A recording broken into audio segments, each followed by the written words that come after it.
छत्तीसगढ़ के कोरबा में एक केमिकल फैक्ट्री के गोदाम में भीषण आग लगने से हड़कंप मच गया। बताया गया कि अवैध तरीके से बनाए गए गोदाम में रखी केमिकल की बोरियों में आग लगी थी, जिसने देखते ही देखते पूरे गोदाम को अपनी चपेट में लिया और वहां आग की भीषण लपटें निकलने लगी। केमिकल की खाली बोरियों की आग पकड़ने की वजह से लपटें और तेज हो गईं और फैक्ट्री से निकलने वाला धुआं तेजी से आसमान की तरफ फैलने लगा। जानकारी मिलने पर दमकल की एक गाड़ी वहां पहुंची और दमकल कर्मियों ने आग पर काबू पाने की कोशिश शुरू की, लेकिन आग इतनी भीषण थी कि पानी की बौछार का भी उस पर कोई असर होता नहीं दिखा। दमकल कर्मी काफी देर तक आग बुझाने के लिए मशक्कत करते रहे, लेकिन आग लगातार बढ़ती गई, जिसके बाद दमकल की दूसरी गाड़ियों को भी मौके पर भेजा गया। तब जाकर आग पर काबू पाया गया। हालांकि जिस गोदाम में आग लगी थी उसे अवैध तरीके से बनाए जाने का दावा किया गया। हमने अनुमति उनको फैक्ट्री के लिए दिया हुआ है, वहाँ से वो जो गोडाउन उन लोगों का जो भी वेस्ट निकलता है उसके लिए किया हुआ ना प्रयास। हालांकि सफाई में फैक्ट्री के मैनेजर ने इन आरोपों को गलत बताया और फैक्ट्री को नियमों के मुताबिक चलाए जाने का दावा किया। खाली बोरी रखी हुई थी, उसी के कारण आग लगी और कुछ भी नहीं है यहाँ पे। वहीं घटना के बाद इलाके के लोग भी फैक्ट्री चलाने वालों से खफा दिखे। लोगों ने आरोप लगाया कि फैक्ट्री में जमा कबाड़ को निपटाने के लिए वहाँ आग लगा दी जाती है, जिससे पर्यावरण को भी नुकसान पहुँचता है।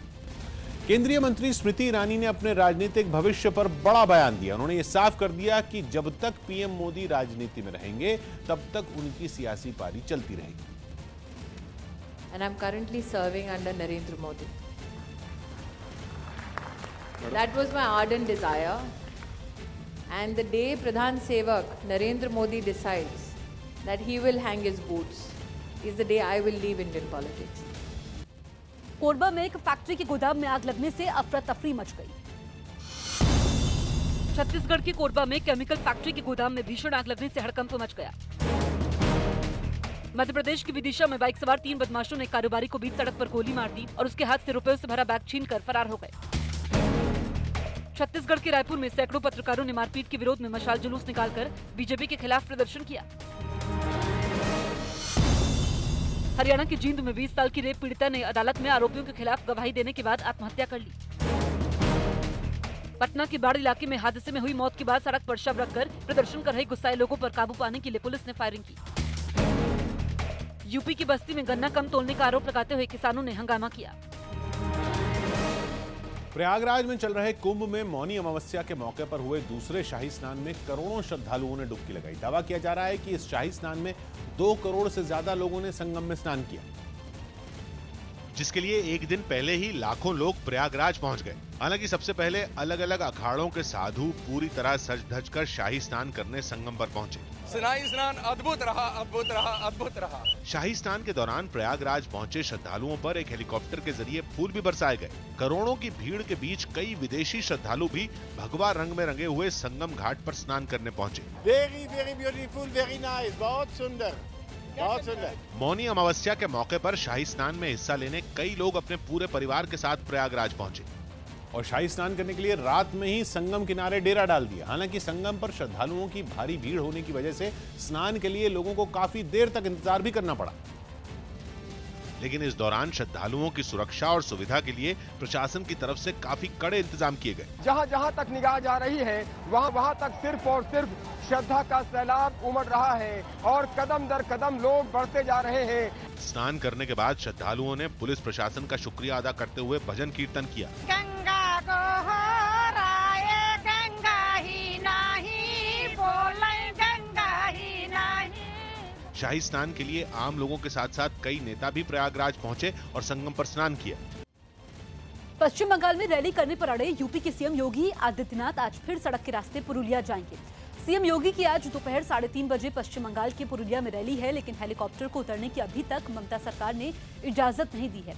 ऐसे में सीएम योगी आदित्यनाथ ने सड़क के रास्ते पुरुलिया जाने का फैसला किया है। अभी तक मिली जानकारी के मुताबिक सीएम योगी हेलीकॉप्टर से झारखंड जाएंगे और फिर वहां से सड़क के रास्ते पुरुलिया जाएंगे। 3 फरवरी को भी पश्चिम बंगाल में सीएम योगी आदित्यनाथ के हेलीकॉप्टर को उतरने की इजाजत नहीं दी गई थी। अमेरिका के वॉशिंगटन में 4 साल के एक बच्चे ने अपनी मां को गोली मार दी। News18.com की रिपोर्ट के मुताबिक 4 साल के इस बच्चे को घर में खेलते वक्त बिस्तर के नीचे एक भरी हुई पिस्तौल मिली। बच्चे ने वो पिस्तौल उठा ली और उसे लेकर अपनी मां के कमरे में पहुंच गया, जहां उसकी मां और पिता बिस्तर पर लेटे हुए थे। तभी बच्चे ने पिस्तौल मां की ओर तान कर गोली चला दी। ये गोली बच्चे की मां के चेहरे पर लगी और वो बुरी तरह जख्मी हो गई, जिसके बाद उसको गंभीर हालत में अस्पताल पहुंचाया गया, जहां उनकी हालत फिलहाल खतरे से बाहर बताई गई। पुलिस ने बताया कि बच्चे ने पिस्तौल को खिलौना समझते हुए खेल खेल में गोली चलाई थी और उसे इस बात का बिल्कुल भी अंदाजा नहीं था कि ऐसा करने से उसकी मां जख्मी हो जाएगी। वहीं पुलिस की पूछताछ में लड़के के पिता ने दावा किया कि उसने सुरक्षा के लिहाज से पिस्तौल खरीदी थी, लेकिन उसके पास लाइसेंस नहीं था। छत्तीसगढ़ के रायपुर में सैकड़ों पत्रकारों ने बदसलूकी के विरोध में मशाल जुलूस निकालकर बीजेपी के खिलाफ प्रदर्शन किया। ये लोग बीजेपी की बैठक में कथित तौर पर पत्रकार से मारपीट का विरोध करने बीजेपी दफ्तर पहुंचे, जहां पत्रकारों ने बदसलूकी के विरोध में बीजेपी के खिलाफ नारेबाजी की। वहीं छत्तीसगढ़ के मुख्यमंत्री भूपेश बघेल ने पत्रकार से बदसलूकी पर चिंता जाहिर की। भारतीय जनता पार्टी के लोगों को अपनी गलती का एहसास नहीं हो रहा है, उनकी क्षमा मांगने के बजाय बल्कि उनको फूल माला से लाद कर उसे सम्मानित करने का काम कर रहे हैं। कांग्रेस के हमलावर होने के बाद बीजेपी ने जवाब देने में देरी नहीं लगाई और जल्द ही पत्रकारों की नाराजगी दूर करने का दावा किया। प्रदेश के अध्यक्ष ने और वरिष्ठ नेता बृजमोहन जी ने इस मामले में पत्रकारों से भी बात करी है, उनको समझाया है। कहीं कोई गलत फहमी है तो उसको जरूर बैठ के दूर कर सकते हैं। हालांकि राज्य सरकार ने पत्रकार सुरक्षा कानून जल्द ही अमल में लाने की बात कही।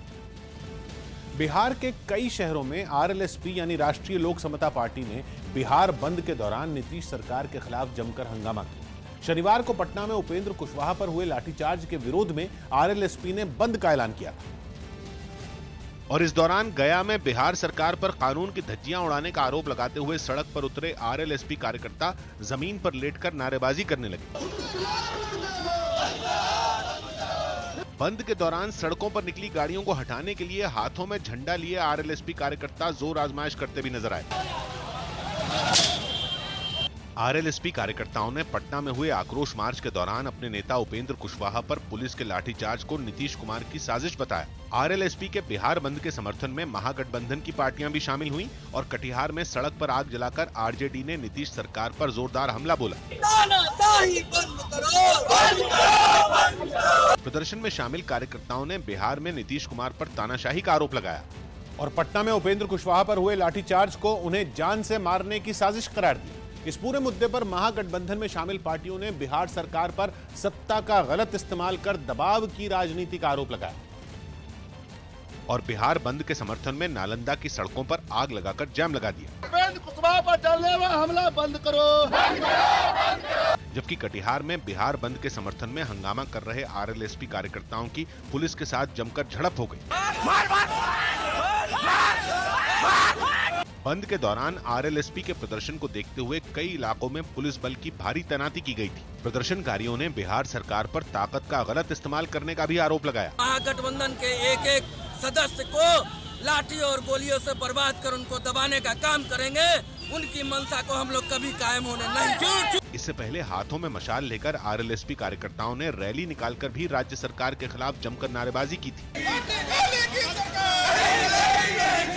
बिहार में लोकतंत्र के खतरे में होने का आरोप लगाते हुए आरएलएसपी ने ज्यादा से ज्यादा लोगों को बिहार सरकार के विरोध में आगे आने की अपील की। वहीं इस मामले में चुप्पी तोड़ते हुए मुख्यमंत्री नीतीश कुमार ने आरएलएसपी के बिहार बंद को चुनावी हथकंडा करार दिया। जब भी इलेक्शन कमीशन डेट अनाउंस करेगा इलेक्शन का और मॉडल कोड ऑफ कंडक्ट लागू हो जाएगा, तो इस बीच में आप समझ लीजिए लगभग एक आध महीना तरह तरह की चीज होती है। एक महीना जो अभी देश का माहौल बना है, जिस तरह से कटुता और तनाव का माहौल बना है, उस माहौल में अभी कुछ भी हो सकता है, लेकिन वही लगभग एक महीने तक की बात है।